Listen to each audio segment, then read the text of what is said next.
Sering nggak sih kita tuh kayak tenggelam di lautan informasi, banyak banget ide-ide besar yang kompleks dan jujur aja kadang bikin bingung. Gimana coba cara kita misahin mana yang beneran penting dan mana yang cuma ya angin lalu? Nah, dalam pembahasan kali ini kita akan coba cari cara buat menjernihkan semua kekeruan itu dan nemuin inti dari sebuah gagasan. Anda nggak sendirian kok, kita semua pasti pernah ngerasain ini kan? Istilah kayak privilege, cancel culture, atau konsep-konsep yang kedengerannya rumit sering banget seliweran, disalahartikan, bahkan sengaja dipelintir.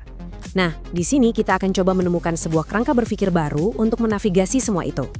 Oke, ini dia peta perjalanan kita. Pertama, kita bakal bedah akar masalahnya, istilah-istilah yang bikin pusing. Terus kita masuk ke dilema yang mungkin sering banget kita alami. Abis itu kita lihat kenapa ternyata paham sebagian itu nggak apa-apa loh, tapi kita juga harus waspada sama bahayanya kalau kesalahpahaman sampai viral. Dan yang paling penting, kita tutup dengan apa yang bisa kita lakukan. Oke, kita mulai dari bagian pertama, istilah rumit dan salah paham. Sebelum kita bisa nemuin solusinya, kita harus benar-benar paham dulu, di mana sih sebenarnya letak masalahnya? Nah, ini dia biang keroknya. Dunia kita kan penuh sama ide-ide besar ya, demokrasi, keadilan sosial, kapitalisme. Tapi coba deh perhatiin, betapa gampangnya istilah-istilah ini jadi ambigu. Satu kata, maknanya bisa macem-macem banget, tergantung siapa yang ngomong. Dan ujung-ujungnya, ini malah lebih banyak bikin bingung daripada bikin pinter. Sekarang, coba kita tarik masalah global tadi ke dalam diri kita sendiri. Pernah nggak sih Anda ngerasa ragu buat dukung sesuatu cuma karena ngerasa belum paham 100%? Nah, ini yang bakal kita bahas di bagian kedua, dilema pemahaman tak utuh. Ini pertanyaan yang penting banget. Apa kita harus jadi ahli fisika kuantum dulu buat percaya sama sains? Atau harus hafal tiap pasal di undang-undang buat mendukung demokrasi? Di mana sih batas antara dukungan yang tulus sama sekedar ikut-ikutan? Ini dilema yang nyata banget buat kita semua. Coba kita pakai analogi pohon ini deh biar gampang. Anggap aja sebuah ide besar itu kayak pohon. Kayaknya mustahil deh buat kita paham setiap cabang, setiap ranting, apalagi setiap daunnya. Tapi, gimana kalau kita bisa paham dan percaya sama akarnya, prinsip dasarnya? Ternyata itu yang paling penting. Paham akarnya aja udah cukup buat kita menerima pohon itu seutuhnya. Kutipan ini benar-benar mengubah cara pandang ya. Saya mendukung sepenuhnya meskipun tak memahami seutuhnya. Ini bukan soal pasrah atau nggak tahu loh. Ini sebuah sikap sadar. Kita bisa berkomitmen penuh pada kebenaran inti sebuah gagasan, sambil dengan rendah hati mengakui kalau kita nggak akan pernah tahu segalanya. Ini soal keyakinan pada fondasi, bukan obsesi pada setiap detail kecil. Tapi, tunggu dulu. Apa ini nggak kesannya kayak sikap yang nanggung atau setengah-setengah ya? Nah, mari kita bedah di bagian 3, kenapa memahami sebagian itu justru sah dan valid. Jadi, kenapa ini sah? Ada 2 alasan utama. Pertama, coba bayangin para pemikir hebat itu kayak sengaja ninggalin remah roti di karya mereka. Kita nggak usah makan semua rotinya, cukup ikuti jejaknya aja buat ngerti arah pemikirannya. Kedua, sebuah ide besar itu bisa langsung klik di kepala kita cuma gara-gara satu bagian kecilnya nyambung sama apa yang udah kita yakini. Kayak kepingan puzzle yang tiba-tiba pas gitu.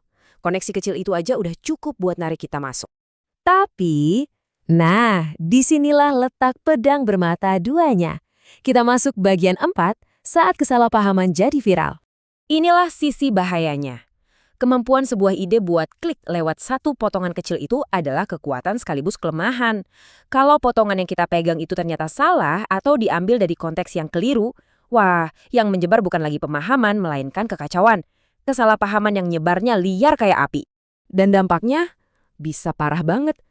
Pertama, kebingungan massal, di mana semua orang debat soal hal yang salah. Kedua, kita jadi nggak bisa ngebandingin ide secara adil, kayak nimbang apel sama jeruk. Dan yang paling bahaya, kita mulai nganggep hoax sebagai fakta cuma karena kedengerannya masuk akal atau cocok sama keyakinan kita. Terus, kita halas gimana dong di tengah semua ini? Masa diam aja? Tentu enggak.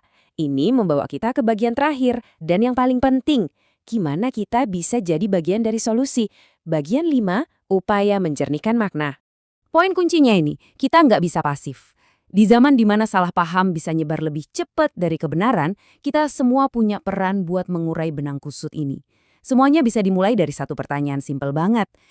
Bentar, maksudnya apaan sih sebenarnya? Kita perlu berani bertanya, mengklarifikasi, dan meluruskan, bahkan di obrolan sehari-hari. Kutipan ini ngerangkum semuanya ya. Tujuan kita bukan buat menang debat, tapi untuk memberikan sebuah kontribusi. Sekecil apapun usaha kita buat bertanya atau menjelaskan, itu adalah sumbangan biar ide-ide penting ini bisa dipahami sebagaimana mestinya, bukan sebagaimana disalahpahami. Oke, jadi apa nih yang bisa kita bawa pulang dari obrolan ini? Coba deh sekarang, pikirin sejenak. Apa satu istilah yang paling sering Anda dengar, tapi paling bikin Anda bingung? Mungkin inflasi? Atau kesehatan mental? Atau jangan-jangan algoritma? Mulailah dari sana. Cari tahu makna sebenarnya. Karena menjernihkan satu istilah saja, itu udah jadi langkah pertama yang keren banget buat bikin dunia kita sedikit lebih jelas.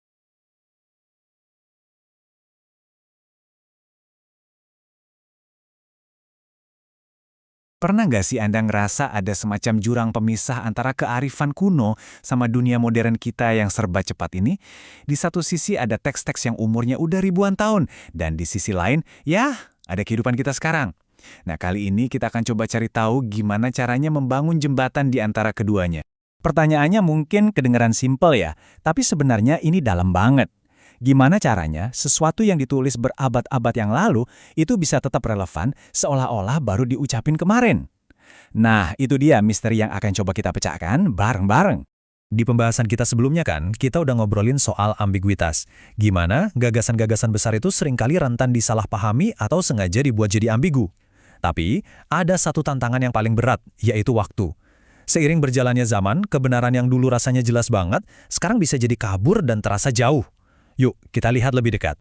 Oke, pertama-tama, mari kita definisikan dulu masalahnya. Banyak dari kita kan merasa terputus dari teks-teks fundamental yang membentuk peradaban kita. Ada sebuah kesenjangan, gap yang nyata, antara teks-teks itu dan cara kita berpikir di zaman modern. Nah, disinilah letak masalahnya. Perasaan goyah itu. Ketika kita udah nggak lagi melihat benang merah antara ajaran-ajaran fundamental dengan kenyataan kita sehari-hari, keyakinan kita bisa ikut terguncang. Celah inilah yang sering jadi sumber keraguan. Jadi, solusinya gimana dong? Sebelum kita coba menjembatani celah apapun, kita harus pastikan dulu kita punya titik awal yang kokoh. Kita butuh sebuah jangkar. Jangkar itu adalah sebuah kerangka berpikir yang bisa kita sebut epistemologi Quran. Sederhananya gini, ini bukan soal kita menafsirkan seenaknya sendiri. Justru ini adalah pendekatan yang terstruktur buat memahami Al-Quran dan Sunnah lewat para ahli dan cendekiawan yang ilmunya tuh udah teruji selama berabad-abad. Inilah fondasi kita. Poin yang krusial di sini adalah, para ulama ini bukanlah sumber kebenarannya. Sumber utamanya tetap Al-Quran dan Sunnah. Mereka itu ibarat pemandu terpercaya yang bantu kita memahami makna inti dari sumber-sumber utama tersebut. Persis kayak jangkar yang menjaga kapal tetap di tempatnya. Sekarang, yuk kita beralih sebentar untuk melihat kenapa sih celah ini rasanya makin lebar aja di zaman kita. Ternyata ada tekanan-tekanan spesifik dari dunia modern yang menantang pemahaman kita. Coba deh perhatikan gimana tuntutan kita terhadap kebenaran itu terus berevolusi. Dulu, kalau sebuah gagasan itu rasional dan masuk akal, itu udah cukup. Tapi kemudian rasional aja nggak cukup. Kita menuntutnya supaya realistis. Dan setelah itu, realistis pun rasanya kurang. Kita menuntut bukti yang objektif, yang bisa diukur dan bebas dari bias. Ternyata objektivitas pun sekarang nggak lagi cukup. Kita pengen gali lebih dalam lagi, menuntut pemahaman yang fundamental sampai ke akar-akarnya. Dan inilah puncaknya. Kalau dulu dalil atau teks suci adalah bukti tertinggi, sekarang kita menuntut validasi ilmiah dan bukti empiris. Tuntutan yang terus meningkat inilah yang menciptakan ketegangan besar antara kearifan kuno dan dunia modern. Lalu, bagaimana kita menjawab tantangan ini? Nah, bagian ini adalah tentang solusi intinya, peran aktif yang kita semua mainkan dalam menghubungkan kearifan masa lalu dengan pengetahuan masa kini. Jadi, apa peran kita? Ini adalah sebuah proses yang aktif ya. Pertama, kita berpegang pada jangkar kita, yaitu ilmu para ulama dan kebenaran-kebenaran dasar. Terus sebagai pembelajar di era modern, tugas kita adalah membantu mengisi celah itu dengan konteks baru dari dunia kita. Tujuannya bukan mengubah, tapi justru memperkaya pemahaman. Ini adalah pembedaan yang penting banget. Kita itu bukan sedang membengkokkan kebenaran supaya cocok sama zaman sekarang. Sama sekali bukan. Sebaliknya, kita lagi membangun jembatan supaya kebenaran itu tetap bisa diakses dan relevan, sementara fondasinya tetap utuh dan tidak berubah. Oke, konsep ini mungkin kedengarannya agak abstrak ya. Biar lebih gampang dipahami, kita lihat aja contoh nyatanya. Nah, slide ini menjelaskannya dengan sempurna. Ambil contoh sholat 5 waktu. Prinsip intinya, yaitu kewajibannya, adalah fondasi yang nggak bisa diubah. Tapi prakteknya, atau fikhihnya, itu bisa banget beradaptasi. Pertanyaan-pertanyaan kayak gimana caranya sholat di pesawat atau di luar angkasa, itulah jembatan yang kita bangun. Pemahaman kita jadi diperluas untuk menjawab tantangan zaman, tapi fondasi kewajibannya tetap kokoh. Kutipan ini benar-benar merangkum seluruh pesan kita dengan indah. Kebenaran itu abadi. Tugas kita bukanlah mengubah kebenaran itu, melainkan memperluas dan melebarkan jalan supaya lebih banyak orang bisa mencapainya di zaman yang terus berubah ini. Jadi, saya mau meninggalkan Anda dengan satu pertanyaan untuk direnungkan. Dalam hidup Anda sendiri, kira-kira gagasan abadi apa yang menurut Anda paling butuh jembatan baru supaya bisa dipahami dan diakses oleh generasi kita sekarang?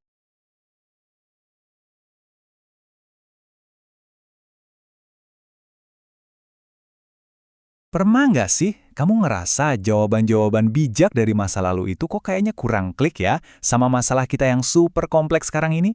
Nah, kali ini kita akan coba bangun jembatan antara kearifan kuno dan dunia digital kita yang serba cepat. Nah, pertanyaan di slide ini kayaknya kena banget deh buat banyak dari kita.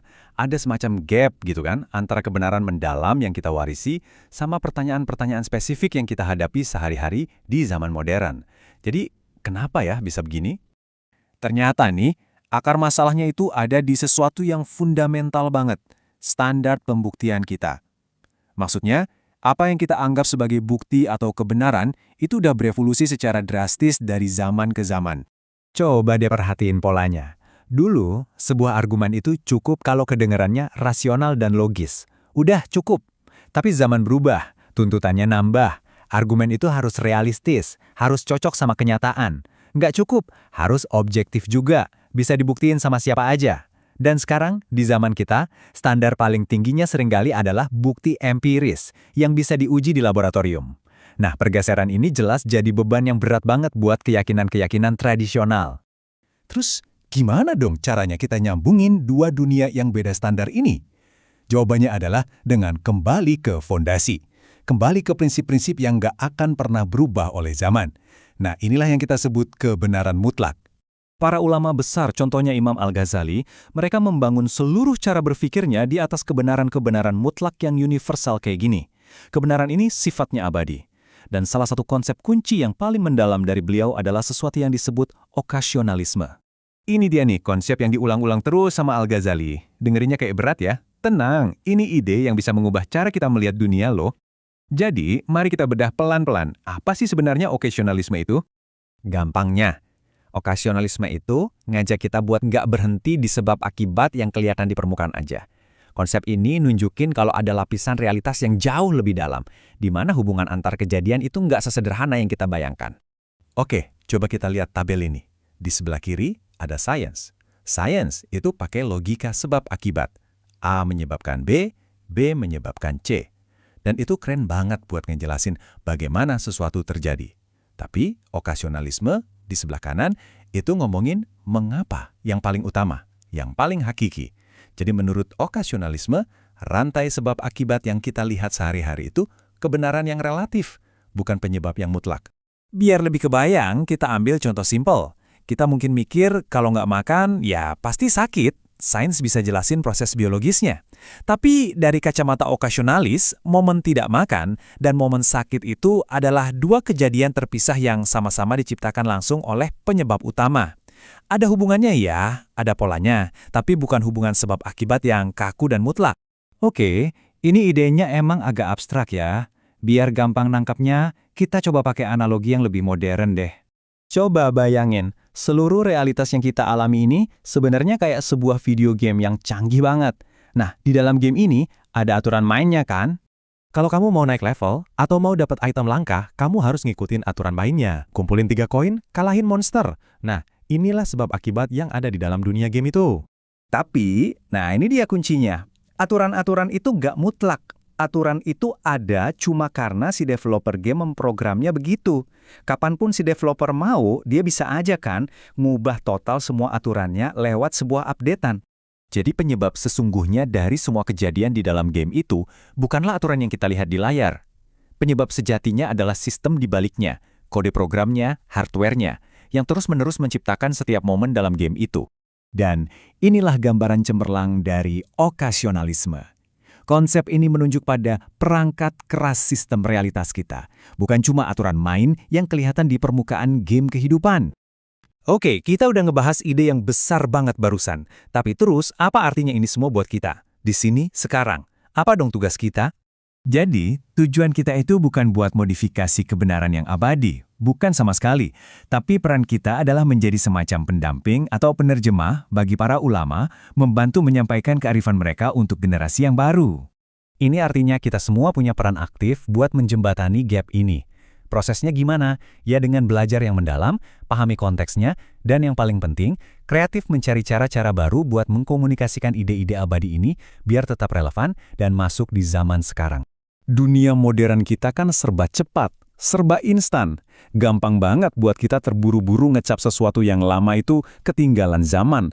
Padahal, kebenaran-kebenaran fundamental kayak gini tuh butuh perenungan yang mendalam, bukan penolakan yang gegabah. Nah, ini dia perbedaan kuncinya. Kita bisa dan boleh mengadaptasi pemahaman, tapi kita nggak boleh mengubah fondasinya. Gini deh, ibarat pohon, kita bisa menumbuhkan cabang-cabang baru, contohnya mencari tahu cara sholat di luar angkasa, itu namanya adaptasi. Tapi kita nggak bisa ganti akarnya. Kalau kita coba ubah fondasinya, misalnya kewajiban sholat 5 waktu, seluruh bangunan pemahaman itu ya bakal runtuh. Dan ini meninggalkan kita dengan satu pertanyaan terakhir yang penting buat direnungkan. Di zaman yang isinya adalah update, dan update, jangan-jangan tugas terpenting kita justru adalah belajar bagaimana menjaga dan menghargai kode inti yang tidak akan pernah ada pembaruannya.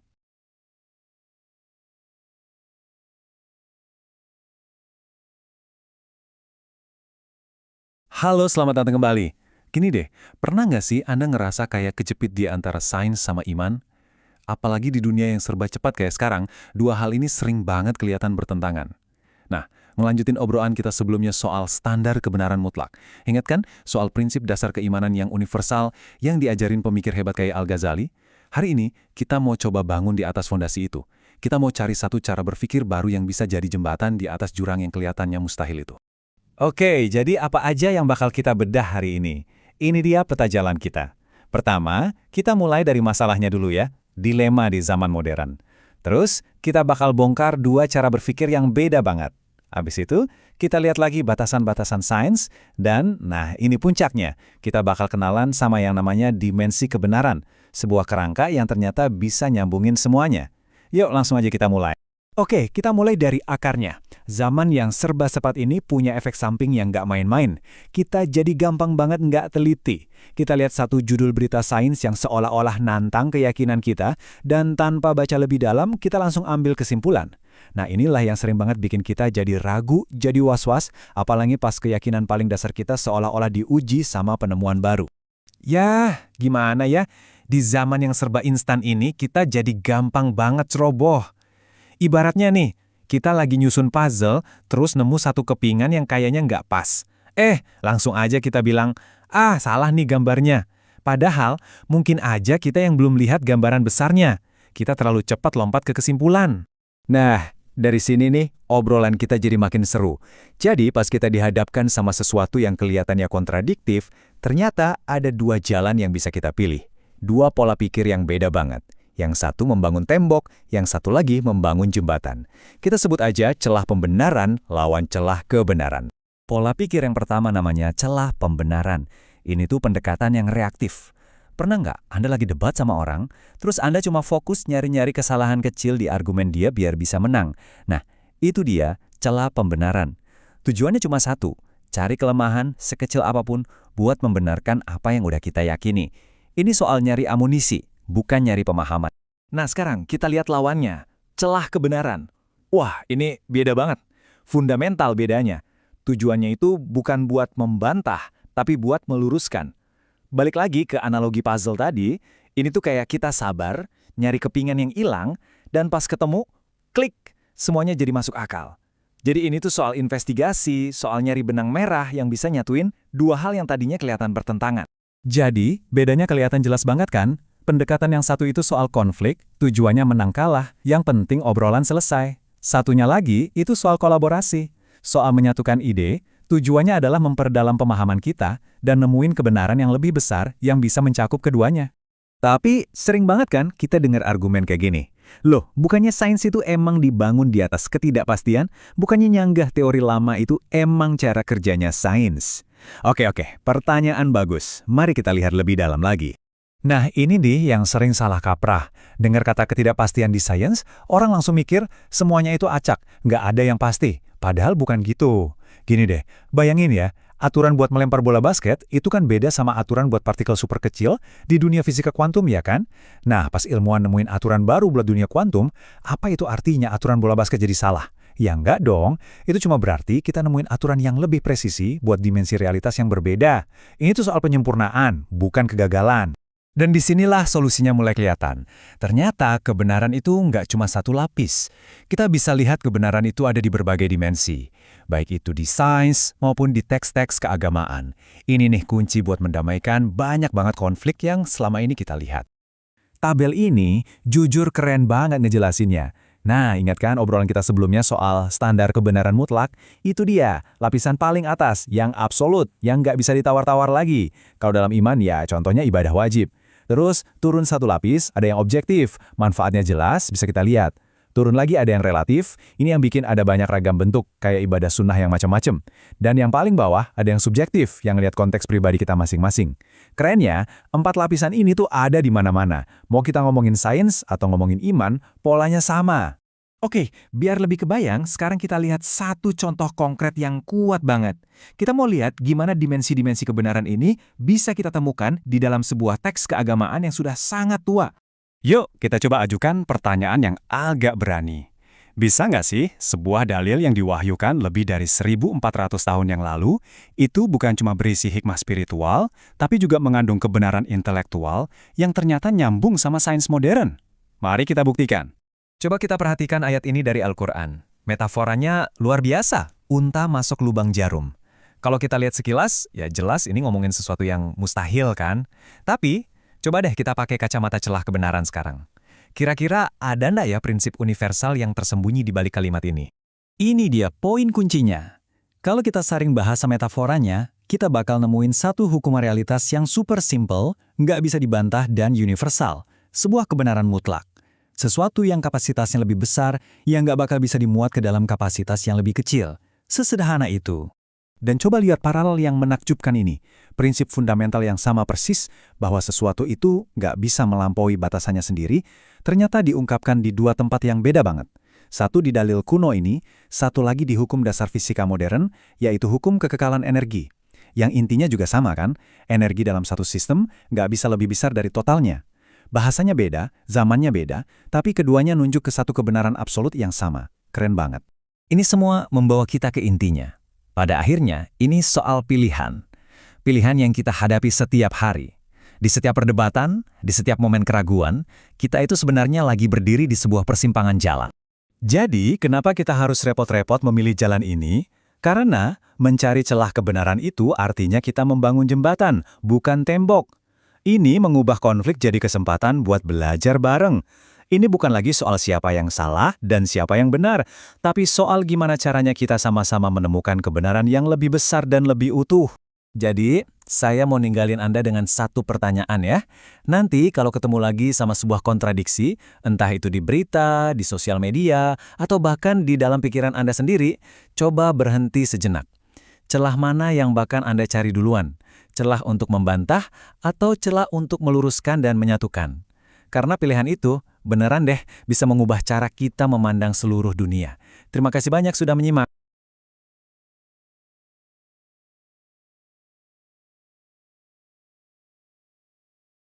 Pernah nggak sih ngerasa kalau jawaban dari sebuah pertanyaan yang kelihatannya rumit itu sebetulnya simpel? Kadang-kadang kita cuma kurang teliti. Nah, di zaman yang serba cepat ini, kebiasaan buat buru-buru itu sering banget bikin kita jadi ceroboh. Hari ini, kita bakal bedah soal benturan antara kebiasaan cari-cari pembenaran sama usaha buat nyari kebenaran yang lebih dalam. Nah, ini dia nih pertanyaan kuncinya. Di tengah lautan informasi kayak sekarang, gampang banget kan buat kita langsung lompat ke kesimpulan. Lihat satu gagasan, cari celah salahnya sedikit, terus langsung tolak mentah-mentah. Padahal kebiasaan kayak gini tuh bahaya, bisa bikin kita jadi nggak teliti dan gegabah. Inilah yang kita sebut sebagai celah pembenaran. Ini tuh semacam kecenderungan alami kita buat nyari-nyari alasan untuk membantah. Seolah-olah kalau kita udah nemu satu aja titik lemah, itu udah cukup buat ngegugurin seluruh argumen atau ide besarnya. Perbedaannya kelihatan jelas banget di sini kan. Di satu sisi ada celah pembenaran, yang fokusnya cuma membantah dan ujung-ujungnya bikin kita mentok, nggak kemana-mana. Tapi di sisi lain, ada yang namanya celah kebenaran. Nah, ini beda. Tujuannya itu buat nyari benang merah yang mungkin hilang. Buat meluruskan pemahaman, bukan cuma sekedar nyerang. Ini soal membangun jembatan, bukan tembok. Oke, sekarang pertanyaannya, gimana caranya kita bisa mengubah pola pikir ini? Gimana caranya kita beralih dari yang tadinya cuma pengen membantah, jadi punya niat tulus untuk benar-benar paham secara utuh? Artinya kita butuh sedikit lebih sabar. Jangan keburu menghakimi dan bilang kalau dalil agama itu nggak ada sisi ilmiahnya sama sekali. Ingat loh, bahkan sains itu sendiri kan landasannya adalah probabilitas. Mencari pola-pola yang konsisten. Sesuatu yang kelihatannya bertentangan itu seringkali cuma karena kita belum nemuin benang merahnya aja.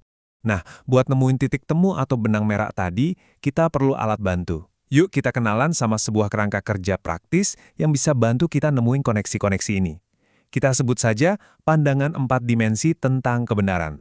Kerangka kerja ini bisa jadi solusi yang elegan. Jadi, ada 4 dimensi nih. Mutlak, relatif, subjektif, dan objektif. Anggap saja ini 4 kacamata berbeda yang bisa kita pakai buat menganalisis ide apapun, nggak peduli sumbernya dari mana. Dan dimensi-dimensi ini tuh bukan cuma teori abstrak loh. Coba kita lihat contohnya. Kebenaran mutlak. Di sains, kita kenal hukum kekekalan energi. Nah, di dalam dalil ada prinsip serupa. Misalnya di surat Al-A'raf ayat 40 tentang unta masuk ke dalam lubang jarum.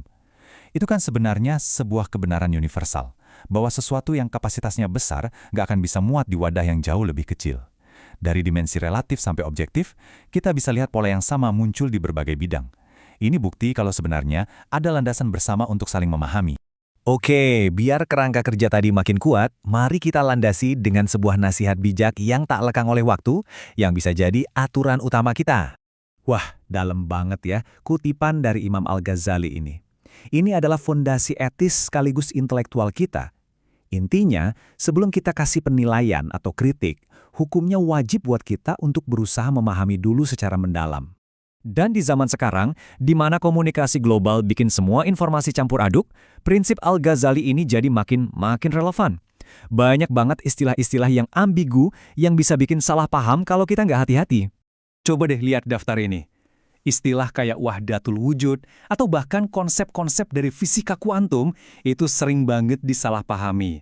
Orang bisa langsung membantah tanpa coba gali konteksnya lebih dalam. Tanpa pemahaman yang utuh, ya kritik kita bisa jatuh jadi tuduhan dalam kebodohan. Persis seperti yang diperingatkan oleh Al-Ghazali. Jadi, sebenarnya apa sih tujuan akhir dari semua pendekatan yang hati-hati dan multidimensional ini? Mau dibawa kemana? Tujuannya adalah satu kata, sinergi. Maksudnya apa? Ini bukan soal asal campur aduk gagasan gitu aja ya. Tapi ini soal membangun sebuah pemahaman yang lebih lengkap, lebih utuh, di mana berbagai sudut pandang itu bisa saling melengkapi. Nah, ini poin yang krusial banget. Kita harus bisa bedain. Yang kita tuju itu sinergi yang relevan, bukan cocok logi, alias maksa-maksain hubungan yang sebetulnya nggak ada. Kita itu beradaptasi dalam cara menjelaskan, bukan melakukan sinkretisme yang malah bikin prinsip-prinsip dasar jadi kabur dan nggak jelas. Jadi, ini adalah soal keseimbangan. Kita bisa banget kok jadi lebih maju dan modern dalam metode berpikir kita, tapi di saat yang sama, kita tetap teguh memegang prinsip-prinsip dasar kita. Fondasinya nggak goyah. Oke, kita sampai di bagian akhir. Apa nih gagasan inti yang bisa kita bawa pulang dari obrolan kita hari ini? Ini dia transformasinya. Intinya adalah mengubah kebiasaan. Dari kebiasaan negatif yang sukanya cari-cari kesalahan, jadi kebiasaan positif untuk sabar mencari benang merah demi pemahaman. Ini soal mengubah mentalitas membantah menjadi meluruskan. Nah, pertanyaan terakhir ini saya lempar ke Anda. Nanti, saat ketemu gagasan baru, celah mana yang akan Anda cari lebih dulu? Celah untuk buru-buru membantah, atau Anda mau ambil jeda sejenak, lebih sabar, dan mencari celah untuk benar-benar memahami? Pilihannya ada di tangan kita masing-masing.